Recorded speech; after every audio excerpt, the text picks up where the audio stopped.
Well, good morning, everyone.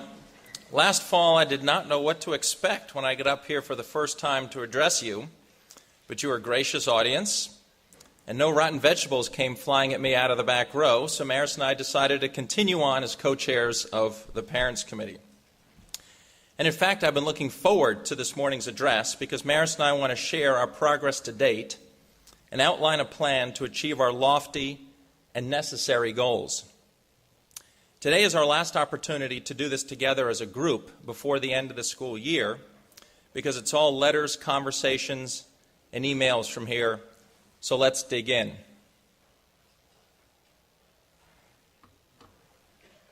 This is our participation goal. Yeah, it's really 100%. In these grinding economic times, Taft needs everyone to step up and keep up our children's experience and make it as rich as it can be. The Parents Fund is an integral part of annual giving, which is expected to supply 9% of Taft's operating budget.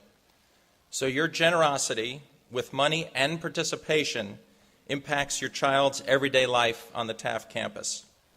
In my fall talk, we discussed a few themes around the Parents Fund. The Parents theme was about every parent feeling equally connected, whether you were brand new to Taft or already knew Taft. The Fund theme was about appreciating A, those who contribute more substantial gifts, and B, the vital importance about everybody participating in the fund this year. So a good question is, how are we doing?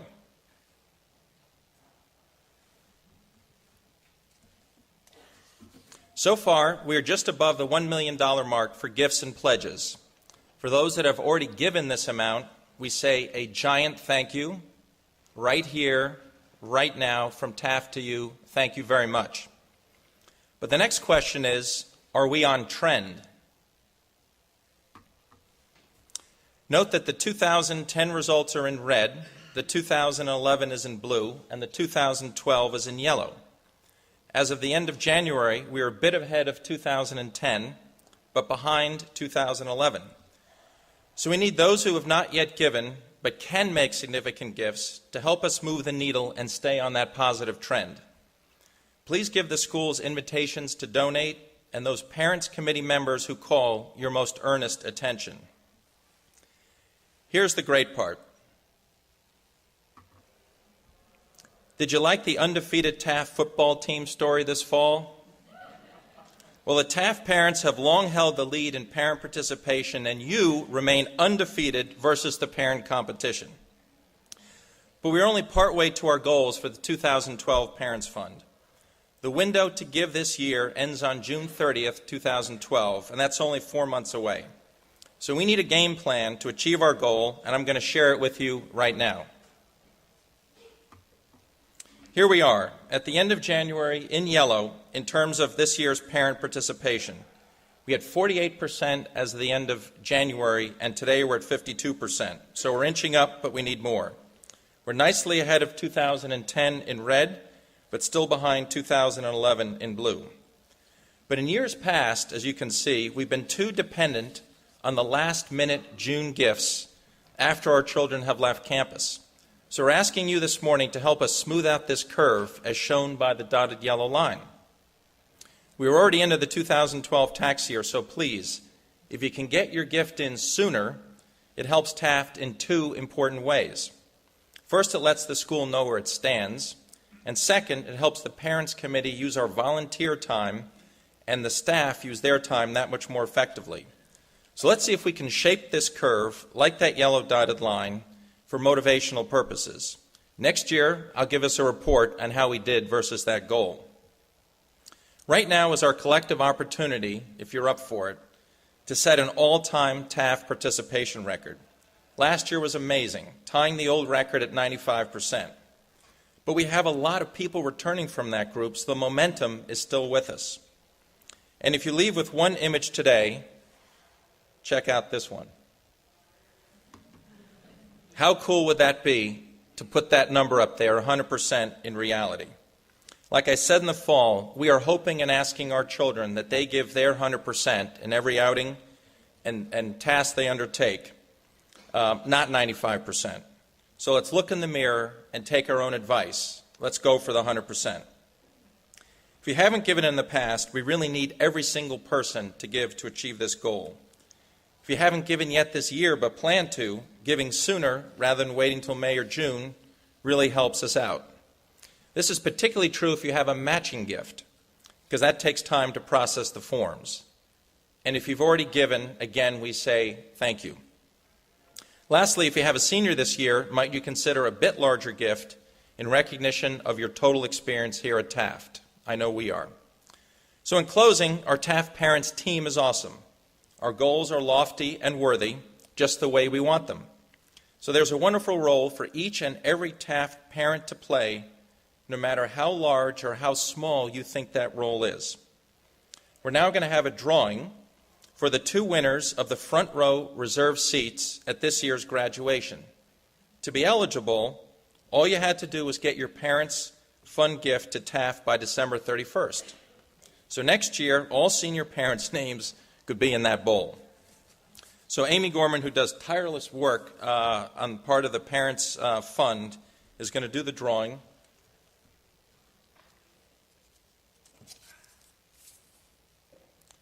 And we have Mr. and Mrs. Harry Pierandri. We have a certificate up here.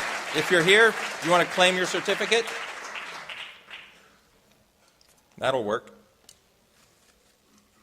And the next. Mr. Charles Cheesebro, another winner.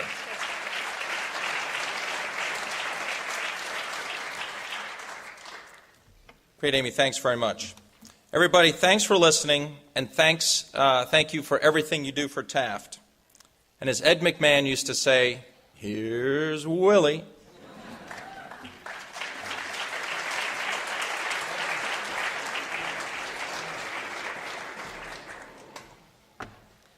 Well, thank you, Don and Maris, for all you do, and I just extend those same thanks. The generosity of parents is extraordinary at this school, and it's really one of the reasons we are the school we are. So for all you've done and you will do, I thank you. Funny to hear all the sports metaphors and sports talk, and I'll just tell you a quick story this morning. I was talking to one of my student I know pretty well, and we got talking about hockey. And somehow we got talking on the topic of injuries. He had been a little bit hurt. And I said, geez, tell me, you had your helmet on, and we got, I said, you're much safer today than when I used to play. And without hesitating, he said, Mr. Mack, in your day, did you even wear helmets? I said, oh, thanks a lot. So I'm going to talk about sports, actually, today. And I want to talk about 3 things, if I can. I want to talk about a trend that's happening in the nation that has to do with sports and youth coaching. I want to talk about the relationship between character development in sports, and I want to make an argue for a model of coaching that I think is that we are losing and we cannot lose. And I would begin by this. I'd begin by saying one of my favorite places on campus is actually up in the gym. And some of you know this hallway that is that connects the Auden Arena to the gym. And there's a collage of black and white photos. Some of you know this one, and I really encourage you to look at it if you're up there today. There's a lot of history in that hallway, and they're beautiful photographs. There's some great legendary coaches. They include Lance Auden, who was the headmaster, and then people like Rusty Davis and Patsy Auden and Larry Stone. And you see wonderful pictures. There's a football team from somewhere in the first decade of last century. They're wearing a motley collection of knitted sweaters and lace-up pants, and the captain is holding a bloated, fat-looking football. There's a picture of a track team. You can tell it must be early spring, and it looks like around 1900. It's in front of the Warren House. It must be cold. The kids look like they're shivering. One of them is puffing out his chest to look bigger the way a teenage boy would. There's a picture of a game-winning goal, I take it, of some lacrosse players in front of almost empty bleachers. And yet in the background, if you look closely, you can see one boy celebrating and a grumpy father with his arms crossed. I take it to be from the other team.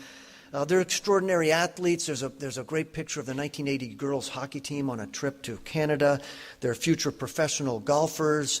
A wonderful picture of a young woman holding her gold medal in the Olympics in hockey. And then there are just many are just nameless boys and girls who at play. There's stories as well. There's one of my favorites is a girl that my wife and I knew well. She is in midair over a hurdle, and if you look closely, you'll see she has a Band-Aid. and it's clear that she gave blood that day. And I know that the reason she gave blood was that she was doing independent research on hepatitis, and her father was gravely ill. So there's a story behind them all. Now, why did we put the collage up there? The collage is there because we have some deep sense that athletics are critical at the school. And I think we believe, and many of us would share a common belief, and it's this, that playing sports develops character in positive ways. It's why our sons and daughters started in a rec league at an early age. I think it's a belief that's shared universally almost. But there's a problem. And the problem is there's no evidence to support that claim. And I say that with some deep ambivalence as someone who cares deeply about sports and has played my whole life. It sounds crazy, but the research is very clear. Here's Christopher Stevenson in a study. Quote, "There is no valid evidence that sports causes verifiable socialization effects." Here's Bruce Ogilvie and Thomas Tutko in a Psychology Today article. "We have," quote, "found no empirical support for the tradition that sports builds character." There are numerous other studies that all reach the same conclusion, broad skepticism about that claim. Now, why is this? Why has science not been able to support what we take for granted, and what seems so obvious? The reason primarily is that, and I quote Robert Fullenwider, who's done some very interesting research, and who says, "Studies cannot overcome the threshold requirement for science." What he means is this: you can find correlation, but you can't find causation, meaning that it's clear that there are positive characteristics in lots of athletes, but we can't tell if the sports caused them or whether athletics simply attracted people with those characteristics in the first place. So if you probe that by looking at other studies, you get to some really interesting conclusions. Here's one that was conducted by two PhDs, Andy Rudd and Sharon Still. It was of 600 college students. They began by challenging the notion that sports automatically or inherently causes positive character development. And what they wanted to do was tease out the distinction between moral, that is, moral and individual character values like honesty, fairness, and responsibility. And they wanted to separate that, if they could, from a social value index. And the social ones included loyalty, teamwork, and self-sacrifice. So the study set out to find out how those could be pulled apart. And what they found out is actually really interesting for us as coaches and parents. On the moral index, remember, on the responsibility, integrity, and so on, they found that non-athletes scored significantly higher than team sport athletes, and individual sport athletes, here think tennis, squash, golf, gymnastics, they scored higher than team sport athletes. Now, if you care about sports, that's not good news. It seems to say that, at least on college students, the non-athletes were more honest, fair, and responsible, and the golfers and tennis players were more so than their friends who played on the field hockey and basketball teams. Now, the latter point may not be surprising. After all, a tennis player makes his or her own calls, and in the golf, you must sign your scorecard. In a team sport, and I had this conversation with my son, he reminded me, in a team sport, we're perpetually trying to break rules and hope we don't get caught by the referees, right? We call that part of the game. In a lot of places, that's called cheating. So there is a very bothersome and inconvenient truth here, that participation in sports does not increase moral index scores. And here's another piece. By the way, females score higher than males. So all the wives are looking over and saying, "See, I told you so." Now, what about the social index? Rudd and Still found something different. They discovered that team sport athletes scored significantly higher than individual sport athletes and significantly higher than non-athletes. Clearly, there's something going on in team sports. When we play field hockey or football, and whatever happens there leads to very high scores in terms of the social values like teamwork, loyalty, and sacrifice. It is good news. And by the way, males score higher than females. My advice would be no comment. Now, these results are not new. They affirm previous studies. They clearly muddy the water in terms of whether playing sports develop characters. There's obviously a lot to be learned still. I think this is a budding area of research. Rudd and Still end up throwing up their hands at the end of the survey. And listen to the language they use, which is not typical of scientific researchers. As for explanations of the group differences, page limitations do not allow for a full explanation. You can hear them say, "I don't know what to make of it." But they are clear in saying this. They are clear in saying that social character index shows there may be changes or improvement, but, quote, there is little evidence to suggest that sports build moral character. Now, let's go back to those pictures on the wall. You see a lot of coaches there. Now, if there is nothing inherently virtuous about playing sports, right, nothing inherent in the act of playing that's virtuous, we do know, and the research could not be more convincing of this fact, that whether the athletic experience is a positive one or not comes down to one single factor, and I bet you can guess it. It is the coach and the climate that he or she creates. At Michigan State's Institute for Study on Youth Sports, there was an extensive study done not too long ago of about 250 urban athletes. They looked at how atmosphere affects performance, and the results will not surprise you. Quote, the research adds to the growing body of knowledge it shows coaching actions and team climates they create have important influence on personal development in youth. It goes on to say that a caring, supportive, safe, and task-oriented leads to positive gains, and an ego climate, the phrase an ego climate, is the single most powerful predictor of negative outcomes.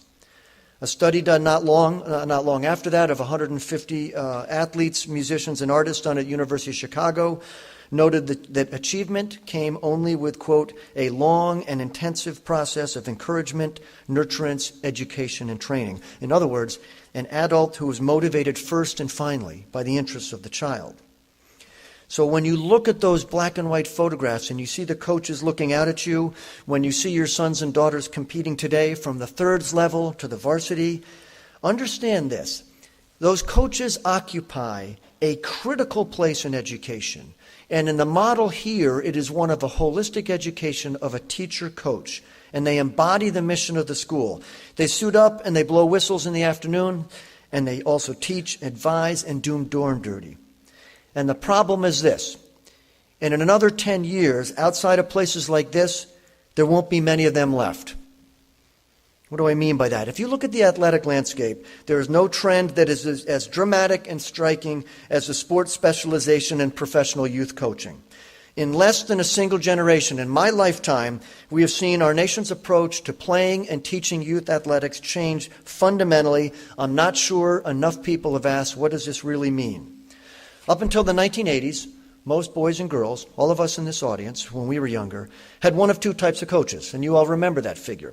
It was a volunteer parent or a high school teacher. They were no doubt as good and as bad as any mix of adults, and they were not professionals. All of this began to change in the 1980s, slowly and incrementally, particularly starting with soccer and then picking up with all other sports. And by the 1990s, it had accelerated so that by then the professional single sport coach was an American fixture in every sport for boys and girls. Tom Ferry, who's written a really provocative book called Game On, writes this. This is a world unrecognizable to many Americans who grew up in simpler times, which was actually just a few years ago. It is a world desperately organized around the principle of identifying and promoting and often exploiting the next generation of athletes. It is an ethos that can be found in some form in virtually every community in which children's play is organized. This has happened, he said, in one single generation. Professional coaches have worked to expand their market share. Ferry writes, the race to the bottom, where there is no such thing as too young, represents one of the most profound and unexamined trends in recent decades. Now, Richard Ginsburg, who is a Harvard author and is the director of the Mass General Sports Psychology Program, has written cogently on the trends, and in a recent article wrote, a growing number of 10 and 11-year-olds are being told they must make a choice about their athletic careers. I don't think that these forced choices are driven by overall concern for the well-being of the youth. Instead, he says, it's about profit. Ginsburg is someone I know well. We used to coach against each other years ago. I've heard him speak on numerous occasions. He is a parent. He's a sports junkie. He's one of the nation's leading voices in youth athletics. But he has grave concerns about a trend that not enough have examined critically, and I think all see as gaining momentum. The issues are many. Young children training at a level that approximates professionals, public and private schools struggling to field teams as athletes play exclusively one sport and increasingly outside of the school, numbers of student athletes who burn out and quit playing long before college, high dramatic increase in overuse injuries, this being noted by pediatricians and orthopedics nationally. Coaches motivated primarily by numbers, games, wins, tournaments, and rosters. The world of specialization thrives because it's big business. 20 years ago, you couldn't make a living in professional youth sports. There were a few creative types who scratched out some kind of living with summer camps or trading on their name, but for most, coaching was a piece of something larger. Today, you can be a full-time professional coach for 8-year-olds, 6-year-olds, with all the professional qualifications and salary implications to match. Look at one area, one I know. The National Soccer Coaches Association now offers 12 different diplomas. Every sport has a version like that. Organized clubs have secretaries, presidents, directors, national camps have webmasters, marketing consultants, legal counsel. In an article in Soccer America entitled Moneyball, The High Cost of Youth Clubs, author Mike Wotela writes that, quote, in the early 1980s, youth soccer went pro. Today, you can hire a consultant to observe your daughter's U12 game and deliver a skill assessment for $180. I can get my will done for that. In a typical city, he notes that there are over 100 club coaches, 12 who make over $60,000 a year. Annual elite travel team costs average in the several thousands. All sports, all, boys and girls, have similar metrics.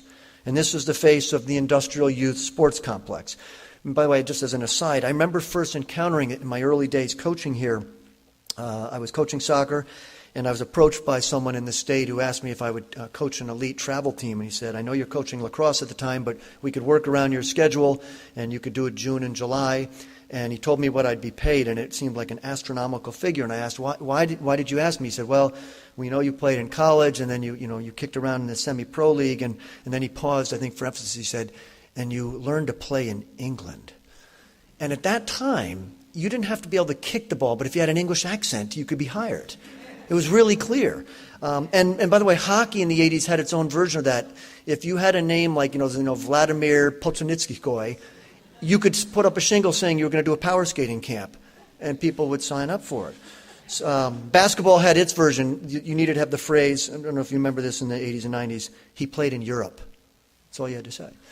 So in the 80s and 90s, there was it was a new way to employ yourself. Now, the vast majority of these coaches are principled and talented and dedicated, and I really believe that, but we have to recognize that how they are incentivized. They've joined the ranks of professional college coaches in that their job security is based to a significant degree on how many athletes they sign up, how well their teams perform, and how many athletes they place at the next level. Encouraging boys and girls to play other sports, telling a parent that the family vacation is more important than the game, or dropping down the number of games and tournaments you attend, they will reduce your income.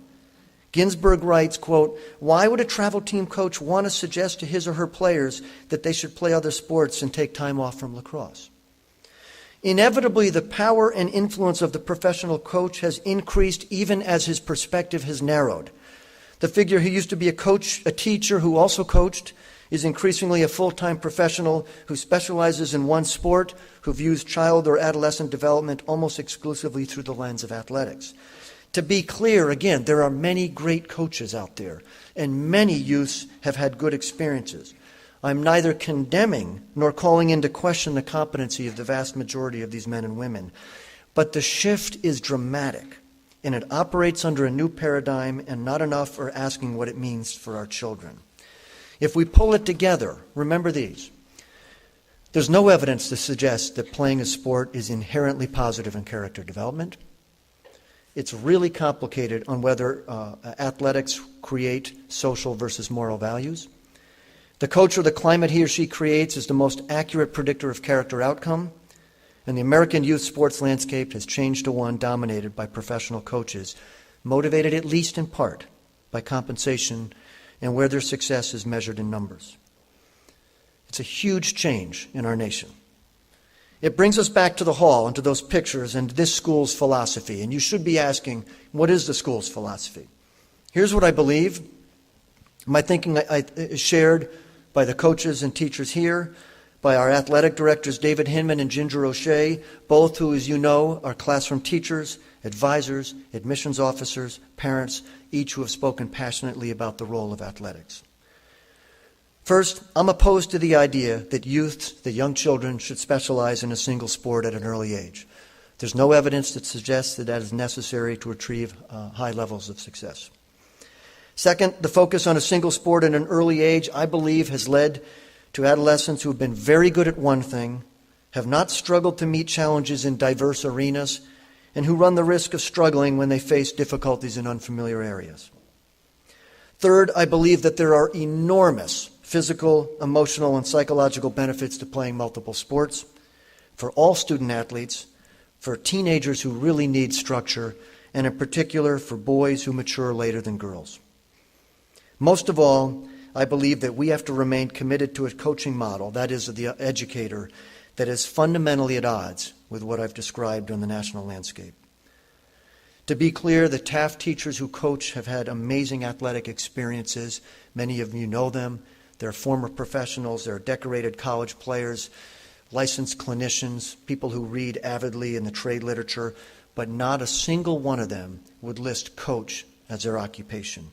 They are Taft teachers. In every academic department, they fall asleep correcting quizzes and then wake up to teach class. They are deans and department chairs who shape school policy.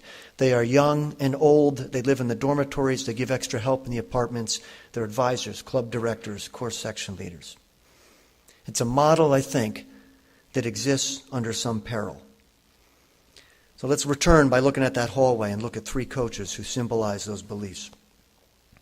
If you look closely, you'll see that there are several pictures of a woman named Patsy Auden, and that's because she was one of the single most important people in the history of our school.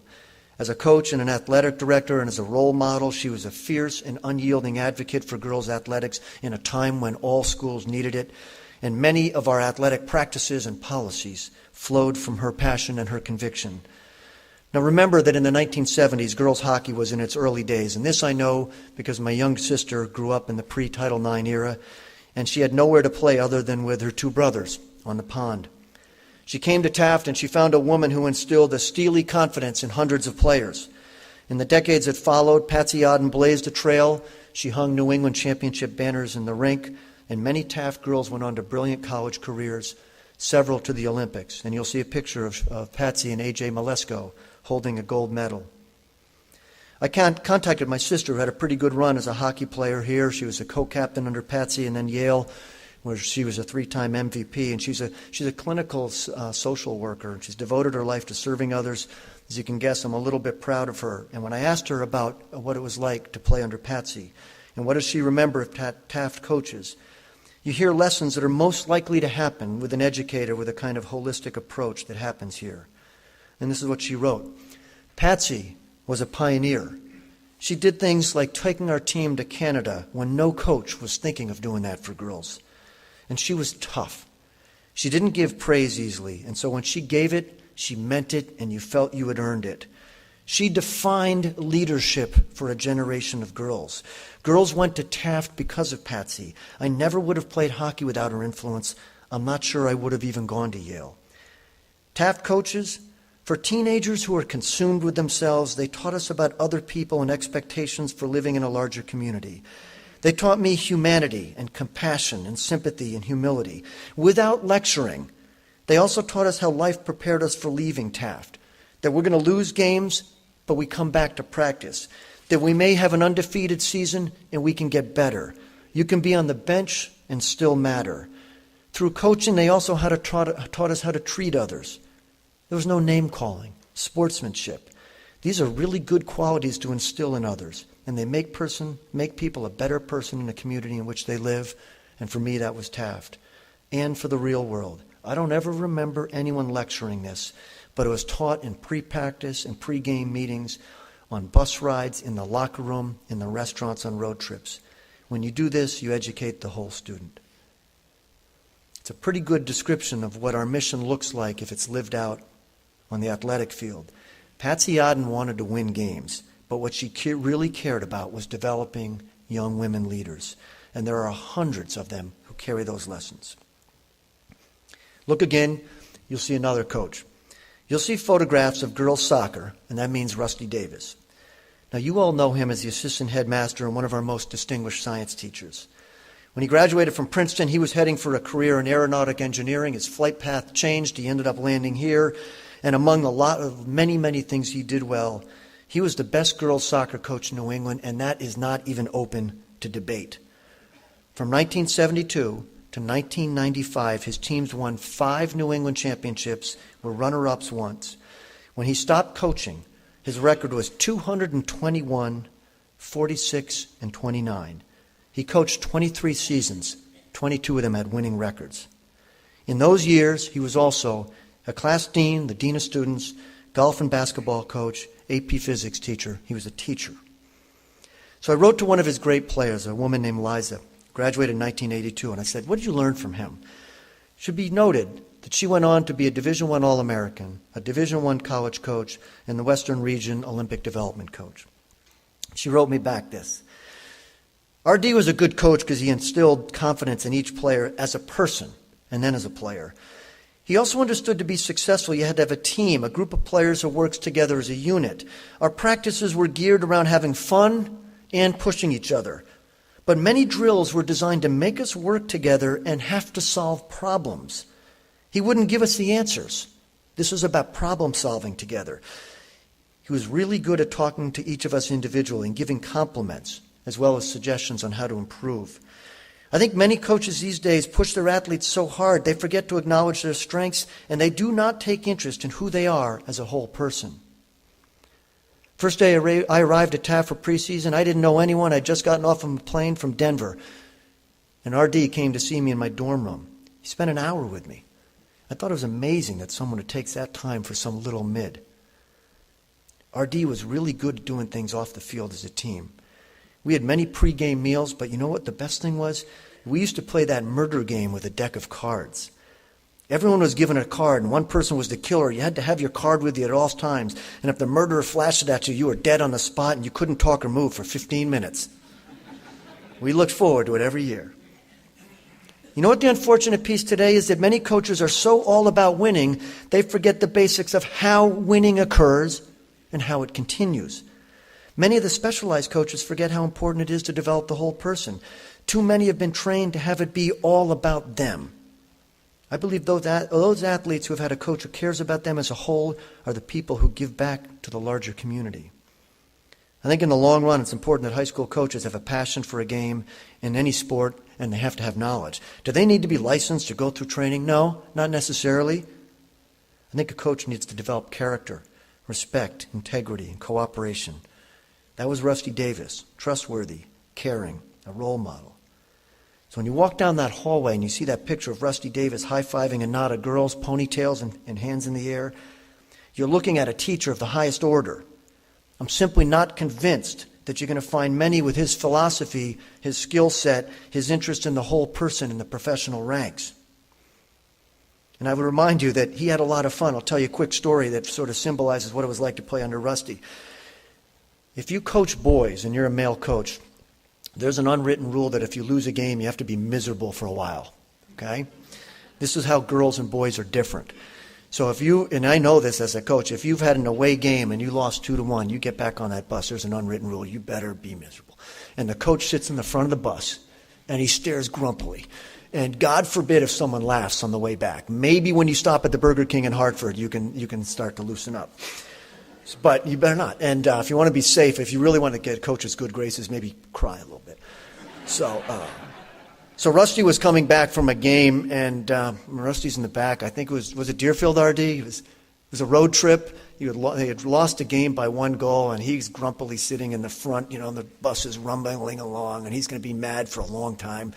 And as he's sitting there, he goes like this. He feels something in his hair, and that's weird. He reaches up and he grabs a hand. Sarah, who was about 5'2", while the whole bus had watched, had gotten up in the luggage rack, and she commando crawled the whole way down the bus, and she's itching his hair. They went out, had a great practice, and were undefeated the rest of the season. Now, final figure from that picture, that wall of pictures, athletic director Larry Stone. Those of you who know Taft or maybe came here know the name. For hundreds of athletes, Larry was a rock. There was a granite presence in his beliefs, and from 1962 to 1996, he was the face of Taft football and baseball. He raised his family here. His wife was a beloved figure in admissions. Alumni still get together and tell stories about him. 50-year-old men see him and call him Coach or Mr. Stone. A few years ago, we dedicated the baseball pavilion in his honor, and there were men from 4 decades who came back to salute him. They had to stand in line behind opposing coaches, former parents, and even stiff-kneed umpires. When he addressed them, a lot of them wept. David Hinman played for him when he was a PG, so a lot of those lessons have stayed in our athletic director's office. 2 weeks ago, I saw a young man named Tucker who came back for the alumni hockey game, and we got talking about Larry Stone. Tucker had graduated in '86. He was one of the best athletes in the school. He had starred for an undefeated football team. But when you listen to what he recalls about Larry Stone, he doesn't even seem to be talking about football. He writes, Mr. Mack, the experience of having one's coach also be one's teacher, advisor, floor parent, mentor was absolutely invaluable to me. The depth and strength of these relationships is something I hold on to dearly for 25 years. I can certainly understand the parental perspective, and I'm one of them, that having a professional coach is the best way to go, as a good coach is hugely important. However, I never heard a rule that states a good coach can't also be a great teacher. In fact, it's quite the opposite. A good coach must be a great teacher, particularly at the high school level. If a great teacher knows the sport, I feel he or she will be a better coach and a shepherd of young athletes than exposure to simply someone who only knows one sport. They can observe and interact with young charges in many different situations other than the field of play, and they'll have a deeper understanding of their players, and that can only benefit the athlete. Larry Stone was tough. He expected us to give everything we had, and he would tolerate nothing less. But there was so much more to our relationship than just a taskmaster. We, too, were able to observe him in different situations other than football. And we saw the way he carried himself and how he lived the life we expected and we hoped to live ours. He was so ingrained in the fabric of our lives, and not just our athletic lives. He commanded so much respect from us that none of us would have been able to live with ourselves if we did not give everything we had for him. I played football for 4 years in college, and it was a hugely more time commitment than high school. But my relationship with my college coaches ended at the football field. I didn't really know any of them as a coach. Other than as a coach, I wouldn't have turned to them for anything. Coach Stone, on the other hand, I would turn to for anything. What he's talking about is a philosophy of coaching that is rooted deeply in the school. It's an affirmation and an extension of our mission to educate the whole student, and it is fundamentally at odds with the national trend. That we have seen the industrialization and specialization of national youth coaching is clear. I don't think it's all bad, but some of it is, and there are going to be consequences that we are yet to fully understand. And this you must fully realize. Schools have already arrived, or will soon be arriving, at a place of choice between the two models I've described, between the professional single-sport coach and the holistic teacher. Every head of school I know is wrestling with this choice. There will be a battle, I think, in some ways, for the souls of our schools. There will be little middle ground. What choice the school makes will say a lot about its mission and values. The research tells us you cannot assume that simply playing sports leads to moral development. The research also tells us that nothing matters more than the coach and the climate. It means that the stakes are very high every time an adult gathers with a team. We are going to stubbornly hold on to a model that is old but not antiquated, which will only gain value in time, and which gave us Auden and Davis and Stone and the others that you see today. It is not very complicated to me. If your school's committed to the education of the whole, there really is no choice. And after all, I will be walking down that sloping hallway in the days ahead. I will feel those faces gazing insistently back at me, and I want to be able to look back at them. And with that, and with great thanks for your attention, for you being here, I hope you have a wonderful day. Thank you.